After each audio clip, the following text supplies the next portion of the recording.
তো আমার ফোনটা নেবে বলে এমনভাবে ঝাঁপিয়ে পড়লো, কি আর বলবো। এই 2 মিনিটের জন্য তো ফোনটা চেয়েছিলাম রে। বানিসের কখন ক্লাস করাবে সেটা দেখেই দিয়ে দিতাম। মিথ্যে বলিস না ভাই, তুই সবসময় আমি কি মেসেজ করছি সেটা দেখার জন্য। তুই কি মেসেজ করছিস আমি কেন দেখতে যাবো? আর নাই দেখানো তোর কি আছে রে? ও বাবা, তুমি আমাকে ফোন কিনে দাও আমি জানি না। আমার সব বন্ধুদের ফোন আছে, আমি তোকে কোনো আপডেট পাই না। তোকে তো বলা হয়েছে মায়ের ফোনটা ব্যবহার করতে।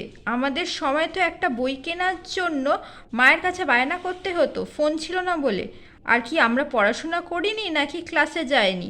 তোর দিদিকে ওটা 12-এর পরে ফোন দেওয়া হয়েছে। তোমাদের সময়টা বাবা আলাদা ছিল। টিউশন স্যারেরা হোয়াটসঅ্যাপে আপডেট দিত না, সাইকেলে করে বাড়িতে এসে বলে যেত। কি বলছে না বলছে সেটা দেখার জন্য মায়ের ফোনটা তো আছে, সেটা ব্যবহার করো। তোমাকে তো বলা হয়েছে সে কথা। আমার মনে হয় না ওই জন্য তোমার ফোনের দরকার আছে। আমি কাল থেকে আর ক্লাসে যাব না, ঠিক আছে? বাড়িতে বসে থাকি, পড়াশোনা করবো না। খুশি তো? না, যেতে হবে না তোমাকে ক্লাসে, তুমি বাড়িতে বসে থাকো, মূর্খ হয়ে থাকো। দেখ না তোমার সাথে। ঠিক আছে ভাই, তুই আমার ফোনটা নিয়ে যা, এ নে নে।